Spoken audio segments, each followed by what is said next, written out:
Welcome to this episode of She's All Books. Come and hang out for book reviews, bookish content, and nostalgic vibes. I hope you enjoy this episode.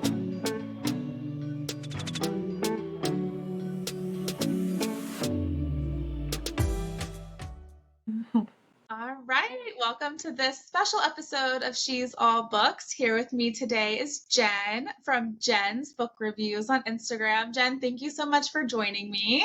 Absolutely. Thanks for having me, Book Bestie. Yeah, so for anyone watching, Jenn and I are in a book club together, so we get to frequently fan out over books that we're reading and similar book tastes, and we give each other recommendations a lot. So I wanted to ask Jenn to do this special episode with me so we could talk about Never Tear Us Apart by D.M. Simmons, because it was a book that Jenn recommended to me, knowing that I love the 80s, 90s, early 2000s. I sound like a radio host. Nostalgia. And so, Jenn, you're on D.M. Simmons' actual ARC team, right? Yeah. Like you're on her. Okay. On the Street team and ARC team, yes. Yeah, so you got ahead of me and you were able to read it and recommend it to me, and then I instantly devoured it and of course loved it. Yeah. I thought it'd be fun for us to talk about some of the nostalgia in this book. Oh, yes, it's amazing. Yeah. Yeah, so we are going to just dive in. I have the Kindle version with me. As you all saw, Jenn has the actual hard copy with her. So she was just sharing with me her beautiful annotations that she did while she was reading annotations. Yes. And I have mine all on my Kindle highlighted and things. Also, in the captions of this video, you can click to see Jenn's review for this book. It'll take you straight to her Instagram and mine as well. So you can connect with Jenn and follow her for more book recs and book reviews and bookish content. All right, Jenn. So I have to get us started with the actual mixtape that D.M. Simmons included at the beginning. Oh my word. Was it not? Yes. So I love when authors include playlists with the book. Yeah. Yes. I was going to ask you if that's something that gets you excited, or if you're like, I don't really care if they do or not. Do you usually check those out before you start reading? I do. And I'll tell you one reason I really like them is because it gives me an idea of what music to use for any reels, any book reviews that I do. But also it gives me a feeling of the real vibe that the author was feeling when they're writing the book. And it just, especially with this book, because the music from the late 80s, early 90s, it's just it's literally iconic. I mean, you keep walking through, the other day I was walking through the store and I heard a Def Leppard song come on, and I was like, oh my gosh, I know that song. And so I like the playlist. This one was perfection. I mean, it was so good. Perfection. Yeah. I loved how she put mixtape side A, mixtape side B, because I remember flipping. Oh my God. To see, and I would always study the covers of mixtapes or CDs, or before the CDs, the cassettes, to see okay, what side is my song going to be on first? Yes. So I have to ask you, what was your first cassette tape that you remember getting? Oh my gosh. I'll be honest with you. One of my first ones that I got was actually a mixtape that my best friend in middle school and high school, her name was Robin, she put it together for me. So it had a ton of just mixed things in there. It had music from the 70s. Crimson and Clover was on there. Oh my gosh, I used to love that song. It had music from the 80s and it had music from the early 90s on there.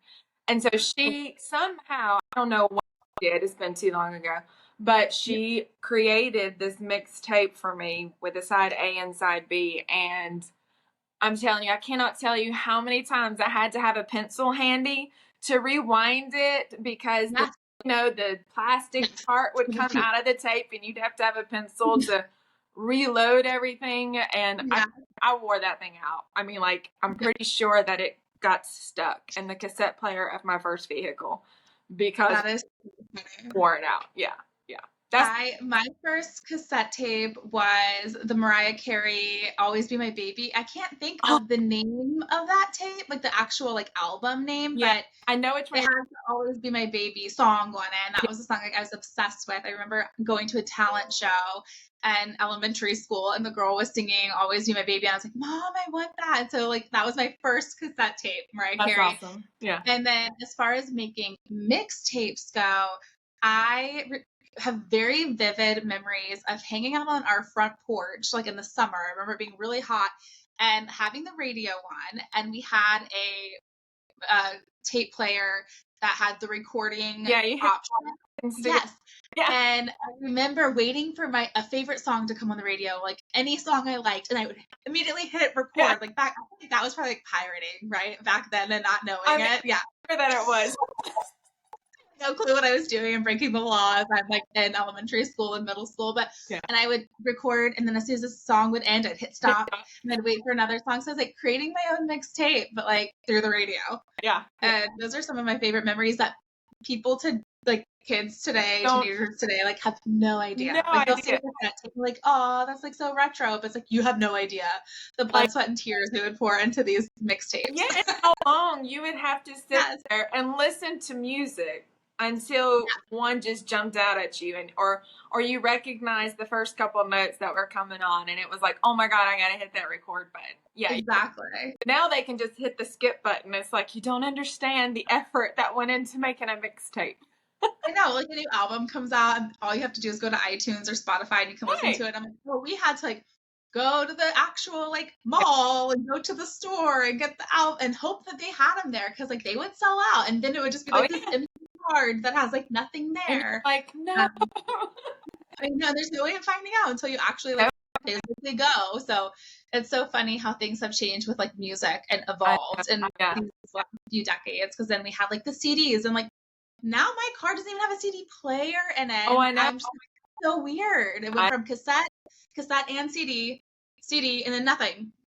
Yep. My first vehicle, it was a beat up 89 Ford Ranger. Okay. And the gas gauge was broken, and I'm pretty sure there was at least 15 holes in the muffler. But it had a cassette player in it, and I wore that thing out. And I'm pretty sure that mixtape is still stuck in there. If that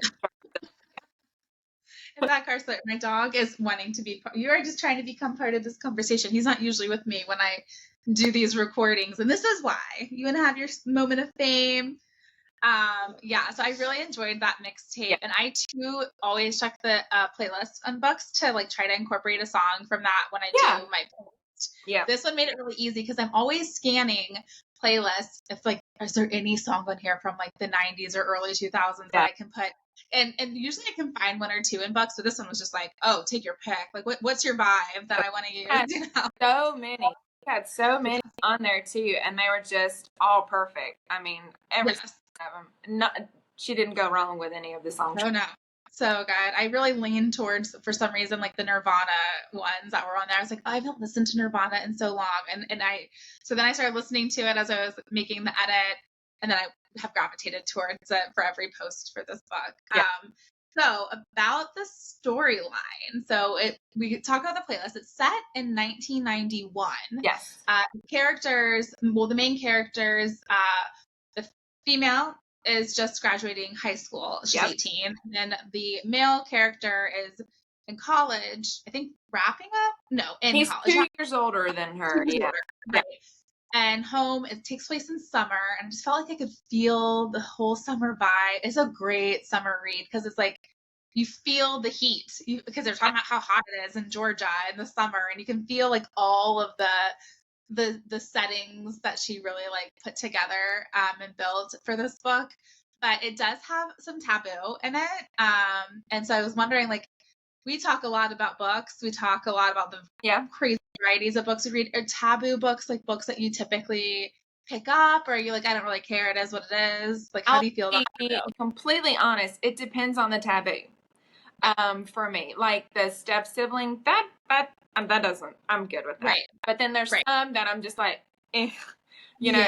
So like this one, I really felt like she did a really good job with. Yes. It wasn't like they had a true brother and sister relationship. They're a little bit older when they Yes. finally meet. And Matt, exactly. I feel like she really handled that one well. And Right. I have to say, as far as what you were talking about with the settings, I grew up in Georgia, Okay. middle of Georgia. And all Wow. my family on my mom's side live in like the Savannah area. And so I can vouch, like, summers in Georgia, especially on the beach, absolutely miserable. Yes. You walk outside and the humidity and the heat is just oppressive. So It's a special kind of heat. yeah, when she would describe all that, I was like, I know what that, I know exactly what that feels like. So You yeah. can feel it. Yes. Yeah.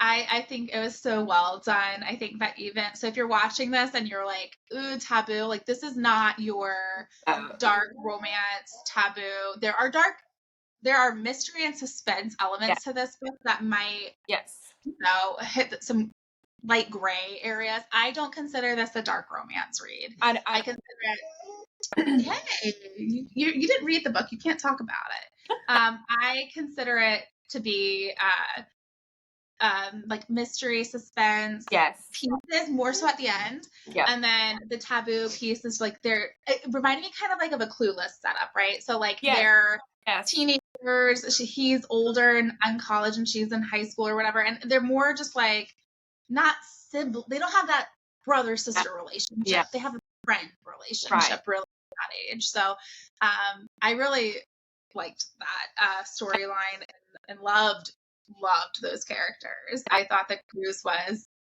just fabulous.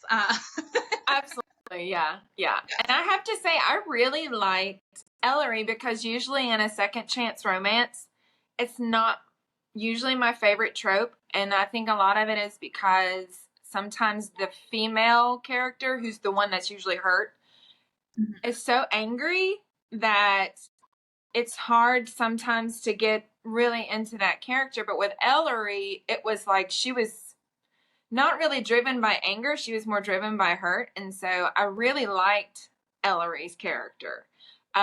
Cruz, of course, he was just hot and absolute perfection. But I really liked Ellery's. I really liked Ellery. I thought that she's one of my favorite female characters I've read recently, and relatable. Just kind of like independent in the sense that like she wasn't going to let him like ruin her summer by coming back into town. She wasn't going like, and so you didn't have to go through all of that like back and forth like you were saying. I have lately really been loving second chance romance when written well. So I was like, yes, like absolutely excited about it. Also, I appreciated how GM Simmons like didn't make it so that it was like an insta reconnect, but also no one, like even the avoiding of like admitting feelings wasn't painful. Like it was like, I don't know how to put it into words. Like it was very easy to read, not as frustrating as some second chance romance can get like so frustrating. This one was very, you knew that you knew like you could read the characters, you could see what was happening. It was really good. When like Ellery, like I said, she wasn't shallow about things. So like when Cruz finally really apologized and recognized that what he did wasn't really for the best for them. I loved how it's like when he really apologized and he let her see his heart, she was okay, I forgive you.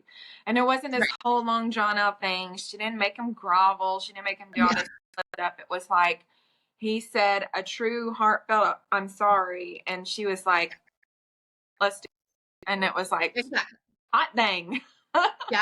Exactly. It was so fun to read. I'm excited because, and I could be interpreting this wrong, and you might know more than me because you're on Dan Simmons' ARC team. I got the vibe, and without spoilers, like it's actually there are going to be spoilers in this chat, but like I'll put up a big spoiler alert sign and everything for people. So maybe if you don't want a spoiler, stop watching now. Even though I'm going to try really hard not to spoil anything. I got the vibe that for book 2, because this is going to be a series. Not a spoiler, but I got the impression that book 2 is actually going to continue to follow that. Right? Or do you think it's going to be an interconnected series where they'll make their appearances? Like, what do you think is going to happen? Okay, I think book 2, I think Ellery and Cruz will definitely be, it's going to be an interconnected series because it's going to continue with the hot mess that is this southern Georgia town. Okay. Yeah. And they're completely embroiled in it. And so book 2, I think, is going to feature a different couple. Okay. And I'm not 100%, like, I think it's going to feature a different couple. But Ellery and Cruz are very much going to be, because it's still going to be unfolding. Yes. All of the mess, all of the whole secret society thing. Yeah, secret society. That's something I forgot to mention, is that like then there's secret society in it, which like I know people who are always like, I want a secret society rack. Like I want to see. This is a different like this isn't your typical secret society book. Like you, I loved the secret society. It was well, and again, it's like having grown up in these deep South Southern towns. Boys club, like, like, oh my gosh, you know, you can like see it's like, she really pulled. And I loved how the first part of the book, all of this stuff was like the mystery and the intrigue and all of that was really kind of on the back burner. So it's kind of subtly sliding it in. It did. It crept up towards the end. Because you're reading this book and you're like, okay, this is a summer baseball romance, second chance romance kind of thing. All right, taboo step sibling. And then all of a sudden, bam, it's like, what in the world? She like snuck it up on you and suddenly you're really interested in this mystery of trying to figure out what's going on. So but I believe it's going to be an interconnected series. Ellery and Cruz will still be involved. I'm pretty sure she's going to lead on to another couple. Is Jake the character you think is going to be? I think so. Yeah. I loved him. I told her, I was like, I'm really going to need Jake and Jenica's story. If that is in the plan anywhere, I would really appreciate that. And so she was like, well, just wait and see. So we don't know anything. This is all us speculating. We don't know anything. She has not announced anything. We're just having some fun speculating. She announced the title in her Facebook group. She did announce the title. She's going to, or the fact that it's going to be a series. And then there's going to be a lot more reveals and stuff taking place in the next month or so. So yeah. I'll make sure that DM Simmons' Instagram account is also linked in the caption so people can quickly connect and follow her as well, so that you can get any up-to-dates with that. I do also want to know what was that?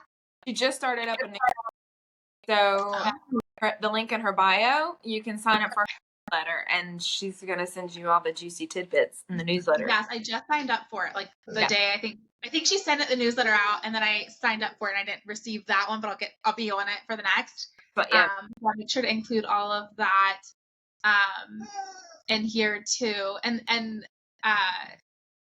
this book is on Kindle Unlimited, so like if anyone's watching this and they want to like quickly read it, like you don't have to wait.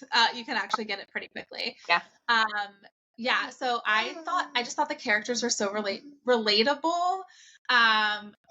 In that like nostalgia sense, like they were talking about, let me pull it up in my Kindle notes. They brought up a drink, Jen, and the way that it took me back was insane. So, let me, at the stores you see on the label BJ's, and I'm just blanking right now on the actual like name, of the drink. It was, I want to say Barney's and something, but like who knows? What was that? I have another nostalgic reference from the book. Tell me yours. I think I have it pulled up, but I'm gonna make sure this is the right one. What was yours? Okay, mine was pages 314 and 315, where Jenica's like, let's order pizza and have a slasher marathon. I mean, like, I can't tell you when the last time that had a slasher marathon, but that was like something. My slasher marathon, we're talking like actual putting in a VHS, not just like going to Netflix. Yeah, like 2 paragraphs later, Ellery's like, all right, let's hit up Blockbuster. And I was like, oh my gosh. And she's listing all these candies, and I'm like, oh my word. My sister and I used to do it all the time. Every Friday after school, you go to Blockbuster. Yeah. I can smell Blockbuster. Like I can smell it. Yeah. So when I read that, I was like, oh my gosh, that is amazing. Because I mean, so Blockbuster was like the, such an important part of our growing up. Oh my, I know. My sister and I too, we would spend so long. My mom would drive us up there, and she'd be like, okay, you can each pick out like whatever, 1 or 2 VHSs, and we would spend so long just like walking the aisles and making our choice. And then you get disappointed because like the new releases were out of stock, so we had to check them out. And then new releases you could only like check out for like 2 days or whatever. And then the other ones you could maybe check out for 5 to 7 days. Like they had all these different checkout things. And I just remember you would go through the line to go check out your movies, and they have the popcorn, the movie theater candy. The theater candy and everything. Yeah. Oh, it's just such a shame that you're not everywhere anymore. Also, before you went back to Blockbuster, the thing you always said was, did you rewind it? Rewind. Did you My parents bought one of those like rewinders. Like it was like a little thing that you put the VHS in, and it rewound it all the way to the front so we could make sure we brought it, because I think they would like charge you if you didn't. There's something weird, they would would get like the death glare because they would open it, they would check it unless you did a little slot overnight. They would check it, and they could have a little thing that they could rewind it with. But it was like, did you make sure you rewound it? So that was one of my favorites. The wine, it was the wine coolers. It was she named specifically, and I have the picture, and I can pop the picture on the screen. Dang it, I just had it. It's the bar. I'm probably gonna totally I'm gonna mess it up, but here's like a little. I've added it to my edit. It's gonna take a minute for the screen to. Do you remember these? Yeah. I remember like even in college when I was drinking those, I for some reason, because I think it's technically like a little bit malted liquor in it, like for the wine cooler. Like, I could be wrong. But they always would make, I loved drinking them. They would always make me cry over nothing. Like I would just like start crying, and to the point where when I met my husband in college, he's like, okay, please just like don't drink those anymore. Like drink whatever you want. Go for the tequila. Don't drink the wine coolers. No malt liquor for you. Cause like I would just randomly cry, and I'd be like sitting there like listening to conversations, but just like crying. Like I don't know what it was, but when it affected your ear, I'd forgotten all about that brand, and those were the brand in my mom's refrigerator, like at the house, like in the garage. Like I just remember those, and I was like, oh my god, how have I forgotten? Like I almost feel like I need to go find them at a store. They still sell them, and just to see if it still has the same effect on me, but also for the nostalgia. So I loved that. One of the other throwback references that I just giggled at was at the end where the parents are kind of involved, the mom and dad are involved, and he's like a friend at the New York Times, so they start kind of gathering all the information, and it says that they get all the evidence and they give it to him on a 5-inch floppy disk. Yes. I was like, wow. I should have included one of those in my reviews. Yeah. I was like, wow. People are watching, they have no idea. No idea. You don't even have a place to insert a floppy disk anymore. It's all the USB. And you're lucky if you have a Mac Airbook, you might not even have a USB port, but the floppy disk, I remember my dad would have so many floppy disks, and they were like a little plastic thing, and you could flip through and see Oh my gosh, the nostalgia is real. The book was so like almost therapeutic in that sense, like just like going back to that time, thinking about all the differences. And I so appreciate the fact that I got to grow up. As much as I'm on social media now, but I got to grow up and have those like high school and those times in my life where social media wasn't even a thing. Like Facebook didn't come out yet. There was no, we might have had MySpace for a bit there towards the very end. Very end, yeah. Yeah, teenage life. And I feel like I'm so happy for that. Like no one was caring about like posting pictures of them and how they looked on social media, and it was just simpler in a good way. Yeah. But also there were things that don't exist now that I'm like, oh, Yeah. that was like so nice to have. It's Yeah. even the book where they go to the boardwalk a lot, and it's Yeah. just like her and her friend, or him and his friend, and they're at the Yeah. boardwalk till like 9 and 10 o'clock at night, and you know it's okay, even though the stuff with the mysteries kind of going on in the background. But it's like I was remembering, I was like, man, we used to just in the morning we'd go out on our bike and we'd be like, all right, we'll see you guys tonight for dinner, When and it's dark. Yeah. all day. I mean, we Yeah. had a Sparkle skating rink right 2 streets over from our house. And so we'd go over to the skating rink and just be there at the skating rink all day, or we'd ride our bikes down to the bowling alley or to the baseball field playground. I mean, it was just, your bike was your car, and you could just do that. You had so much freedom to do that. And yeah, it was an amazing time to be a kid. Oh, yeah. It was so fun. And same, I grew up not in Georgia, but in Southeast Virginia, and we had beaches everywhere. And Yeah. I just remember going, it'd be dark out, and just sitting with my friends out on the beach and hanging out. And we had boat docks, and going to the boat docks. That's where like everyone from high school was just like hanging out. And it's just funny to like think back to like I right now as a parent, I'm like, I hope my kids aren't doing half the things I was doing back then. And my parents had no clue. Nowadays, I'll be able to track them. They don't have no phones yet, but I anticipate they will, and I'll be able to track them and see where they're at. It was just such a different time. And I've dubbed DM Simmons Retro Queen because she, I think, is, from what I gathered, once again, speculation, I think that we have a lot of fun retro romance books coming from her that are going to be of this like time period. I think that it excites me because it's like, no kidding, it's like the whole vibe that I'm going for with my Bookstagram and everything. But you know, I did pull out my handy dandy fortune teller for this, but it's just that whole time period is so fun. I'm excited to get more books. It's so well. I had not ever read a DM Simmons book before this, and I think she had not dabbled. She like wrote in other genres. 2 series. Like I had not ever read her books before, but she is a fabulous writer. Like reading this book was so good. I mean, you're envisioning it. Her writing style was amazing to read. So I am just pumped to know that we have more coming. I think what I like so much about this book from her is that you can tell the way she writes it. She's writing stuff that she has experienced before. Yes. And so it really translates into, to me, just making the story completely immersible. Yes. Like, you know, because I have read some retro books. I have read some. Same.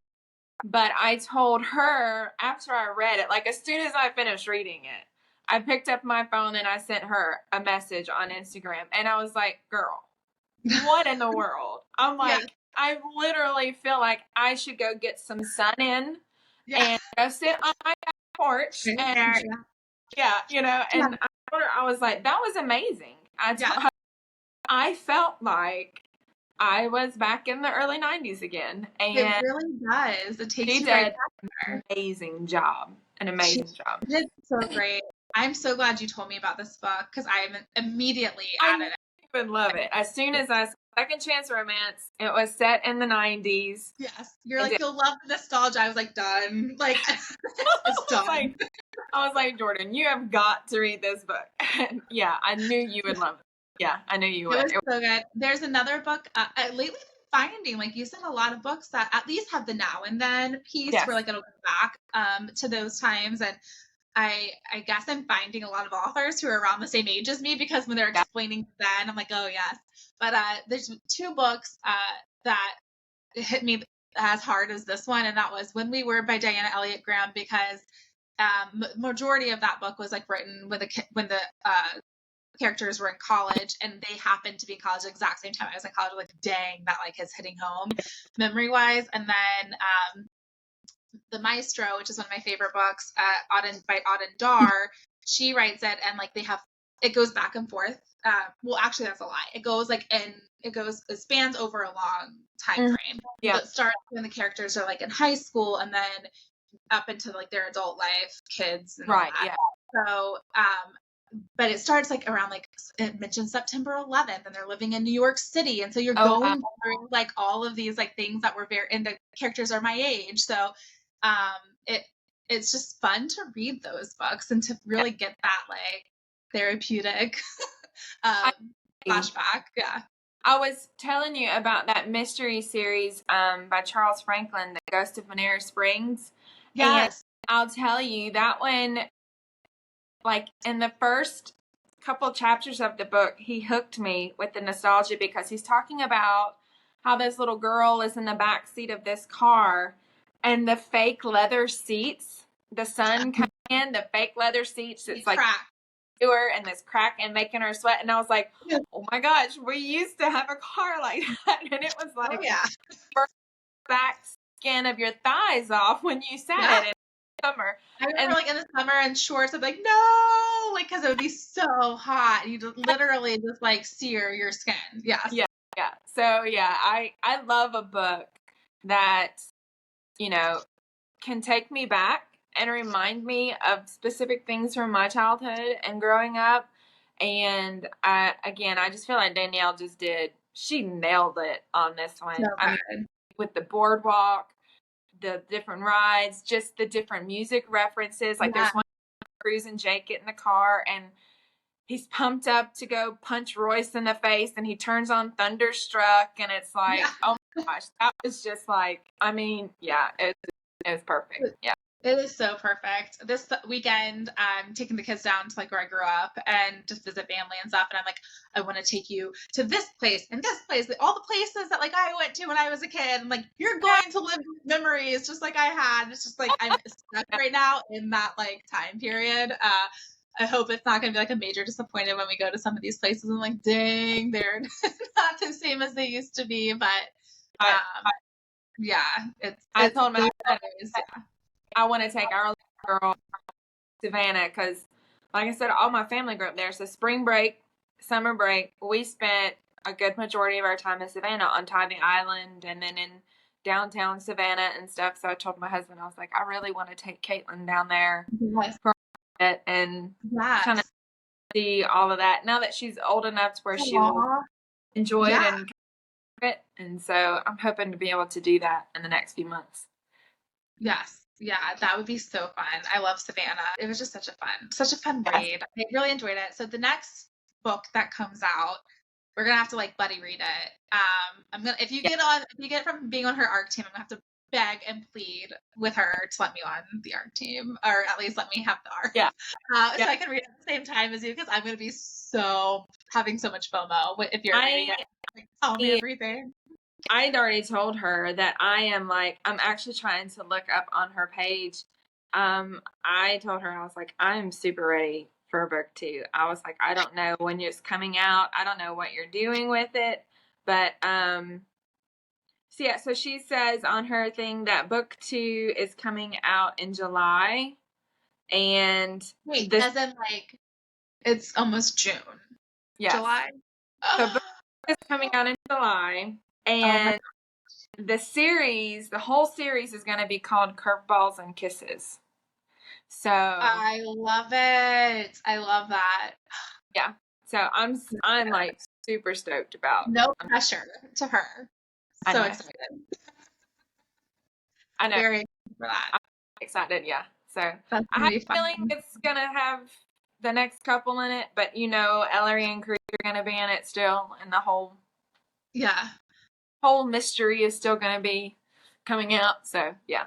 I love interconnected series. I think you're right. I think it's going to have way more mystery in it, or at least more of that storyline for us to see. Just absolutely cannot recommend this book enough. And I'm so thankful that you told me about this book, so I was able to find it, because I just had a blast reading it. And I already like started rereading it in preparation for like this hangout.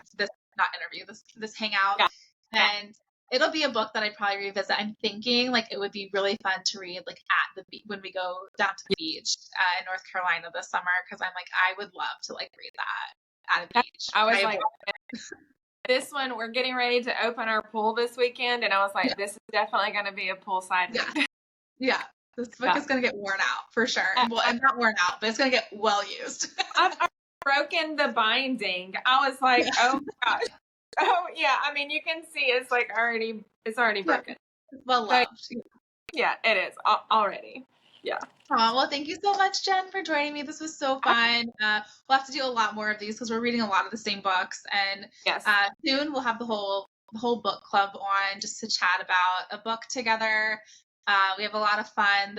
Those calls are always enjoyable at the end of the night. So thank you so much for coming. Thank you. With me, and we'll talk again soon. Yeah, absolutely. Have a great day. All right, you too. And I'll put all your links in the caption for everyone, so they can connect with you on Instagram and awesome. Get all the good recs from you, because I get a lot of my recs from you. Awesome. All right, thank you so much. Have a good one.